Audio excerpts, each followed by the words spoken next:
안녕하세요. 2월 14일 월요일 아침입니다. 말씀과 함께 새롭게 여는 소망의 아침을 시작하겠습니다. 캐머런 리는 예수님의 자기 희생에 비추어 볼 때 우리의 죄와 탐욕과 이기심이 가장 선명하게 드러난다라고 이야기합니다. 마태복음 16장 13절로 28절까지 말씀을 본문으로 하여 고난을 거절하지 않는 신앙 고백적인 삶이라고 하는 주제로 함께 은혜를 나누기를 원합니다. 바른 신앙 고백은 제자됨의 필수 요소입니다. 신적 계시와 신앙 고백은 한 쌍을 이룹니다. 예수님은 각 사람과 인격적으로 만나시고 각 사람은 그 만남을 통해 예수님을 주님으로 고백합니다. 예수님은 제자들이 그분을 어떻게 생각하는지 물으셨습니다. 동고동락해온 제자들로부터 흡족한 답을 얻길 기대하셨을 것입니다. 우리가 주님께 드릴 답은 받은 은혜에 합당한 신앙 고백입니다. 참된 제자는 언제나 분명한 신앙 고백 위에 삶을 세워갑니다. 입술의 고백에 그치지 않고 삶으로 십자가의 길을 실천해가는 신앙인이 참된 주님의 제자입니다. 예수님이 제자들에게 자신을 누구라는지 물으시자 베드로가 그리스도요 살아계신 하나님의 아들이시라고 합니다. 예수님이 장차 당할 고난과 죽음을 말씀하시자 베드로가 항변합니다. 예수님은 베드로를 꾸짖으시고 누구든 그분을 따르려면 자기를 부인하고 자기 십자가를 져야 한다 하십니다. 예수님이 제자들에게 인자를 누구라 하느냐 물으십니다. 사람들은 예수님을 하나님의 메시지를 대언하는 선지자 정도로 여겼던 반면 베드로를 비롯한 제자들은 예수님을 종말에 하나님이 보내실 기름 부음을 받은 왕 하나님의 아들 메시아로 바르게 이해하였습니다. 그러나 메시아에 대한 제자들의 이해는 온전하지 않았습니다. 예수님을 메시아로 고백한 베드로의 고백 위에 하나님 나라 공동체 즉 교회를 세우실 것을 약속하십니다. 이 하나님의 나라 공동체의 구성원들은 음부의 권세, 즉 죄와 사망의 권세가 범할 수 없는 권세를 지니며 그 권세로 하나님 나라를 다스리십니다. 이는 다니엘서 7장에서 예견되었으며 궁극적으로 대리 통치자인 아담의 역할과 지위를 회복하는 것입니다. 예수님은 이어서 메시아로서 예수님의 진정한 모습을 고난과 죽으심 그리고 부활에 대한 예고로 밝히십니다. 예수님은 대적들이 사용하는 폭력과 강압이 아닌 십자가로 나타나는 사랑으로 그분의 나라를 통치하실 것이며 대적들에 대해서도 그 방법으로 싸워 이기십니다. 그러나 그 시점에서는 베드로를 비롯한 제자들이 아직 예수님의 본 모습과 방법을 이해하지 못했습니다. 진정한 메시아의 모습과 예수님의 통치 방법을 이해하지 못한 제자들을 향해 예수님은 자신이 이루어 가실 하나님의 나라 그 통치 아래로 제자들을 초청하십니다. 제자들은 예수님을 따르기 위해 그분의 통치 방식인 십자가를 받아들여야만 했습니다. 그 통치 방식을 받아들이지 않으면 예수님을 따를 수 없습니다. 아울러 예수님이 주시는 생명에도 참여하지 못합니다. 십자가는 옵션이 아닌 필수 요소로 반드시 순종해야 합니다. 13절로 20절은 베드로의 신앙 고백을 말씀합니다. 교회는 참된 신앙 고백 위에 세워집니다. 예수님이 빌립보 가이사랴 지방에 이르셨을 때 제자들에게 자신의 정체성에 대해 질문하십니다. 베드로가 주는 그리스도시요 살아계신 하나님의 아들이시니다라고 답하자 예수님은 그에게 복되다 칭찬하시며 하늘에 계신 아버지께서 이를 알게 하셨다고 말씀하십니다. 진정한 교회는 예수님을 주님이시요 구원자이시며 살아계신 하나님의 아들로 고백합니다. 당시 유대인들은 자신들을 로마의 압제에서 해방시킬 정치적 메시아를 기다렸습니다. 그러나 하나님은 자기 아들을 메시아로 보내셔서 인류의 모든 죄를 해결해 주시고 음부의 권세를 깨뜨리셨습니다. 이러한 메시아 사역은 예수님을 그리스도로 고백하는 그리스도인들과 교회를 통해 계속되고 있습니다. 베드로는 예수님을 어떤 분으로 고백했나요? 내가 주님께 드릴 신앙 고백은 무엇이며 이는 현재 내 상황과 어떤 관련이 있을까요? 21절로 28절 말씀은 순환에 대한 첫 번째 예고를 말씀합니다. 고난 없는 영광은 없습니다. 십자가 없는 면류관도 없습니다. 베드로의 신앙 고백 직후 예수님은 처음으로 자신의 죽음과 부활에 대해 가르치십니다. 예상하지 못했던 예수님의 가르침에 제자들은 당황합니다.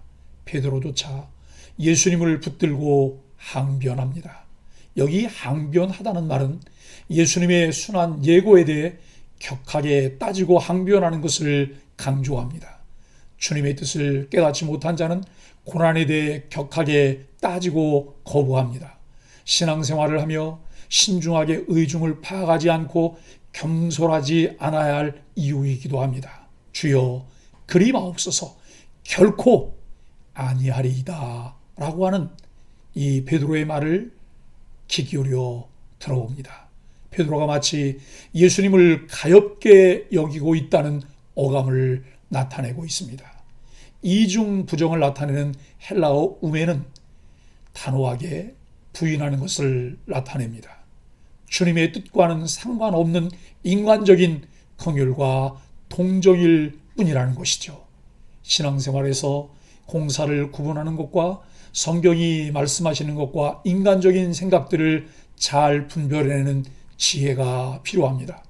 이것은 단순한 지혜를 통해 얻는 것이 아니라 매일 묵상을 통해 말씀으로 성령의 인도를 받을 때 자연스럽게 온몸에 배어들고 습득하게 되는 신앙적 기술입니다.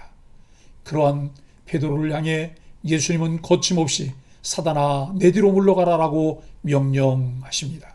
하나님의 일은 생각하지 않고 사람의 일만 생각한 베드로를 꾸짖으신 이 일이 우리에게 던져주는 것이 매우 큽니다. 일순간에 사단에 의한 생각들을 펼쳐낼 수 있는 것이 연약한 인간의 모습입니다. 복음에 의해 사고하며 말하는 훈련이 되어 있지 않으면 자기 감정과 함께 인간적인 생각을 거침없이 쏟아낼 수 있습니다.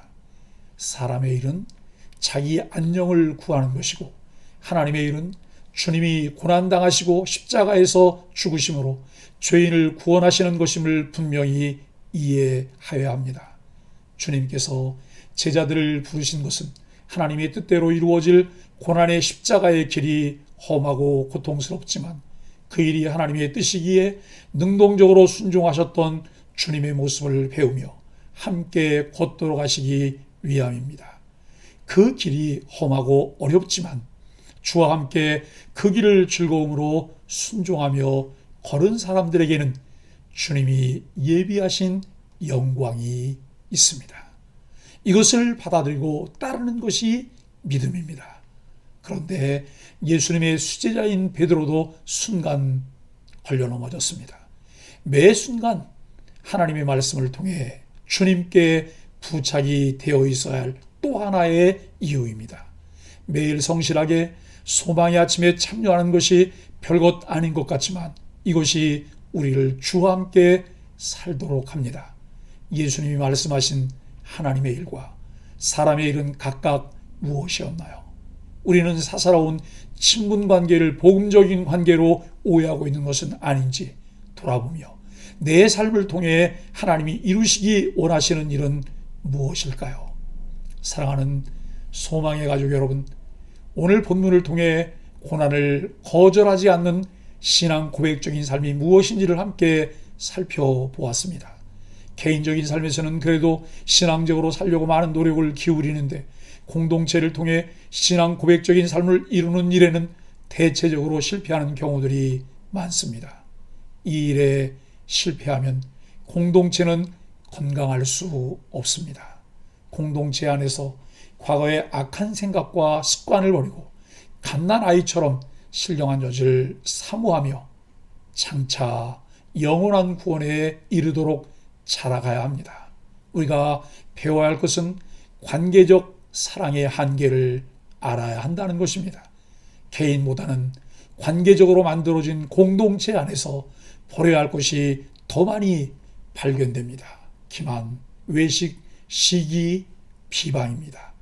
이것은 인간적 관계에서 일어날 수 있는 요소들인데, 관계적 사랑의 한계는 동질성을 가진 사람들로만 이루어져 다른 사람들이 합류하기가 어려워집니다. 교회 공동체는 관계적 사랑을 넘어서서 복음적 관계로 발전해가는 사랑을 배우고 실천해 내야 합니다.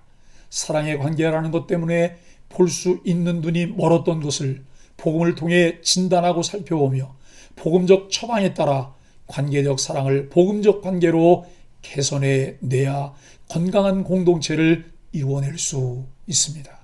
여기에는 아픔이 있을 수 있습니다. 그러나 환부를 도려내고 수술하듯 복음 앞에 더 많은 것을 내려놓고 그 후에 치료하여 회복하게 하는 것이 신앙 고백적인 삶입니다. 관계적 사랑의 한계를 복음적 관계로 극복하며 주님의 뜻에 온전히 순복하는 소망의 가족들이 되기를 예수 그리스도의 이름으로 간절히 축복합니다. 함께 기도하겠습니다. 주님을 그리스도요 살아계신 하나님의 아들로 믿고 고백할 수 있는 은혜를 주셔서 감사합니다. 주어진 십자가를 달게 지고 주님 가신 고난의 길을 따라가는 고백적인 바른 신앙의 삶을 살게 하여 주옵소서. 음부의 권세가 이기지 못하는 교회로 굳건히 서서 많은 영혼을 생명의 길로 이끌게 하여 주옵소서. 예수님의 이름으로 간절히 기도합니다. 아멘.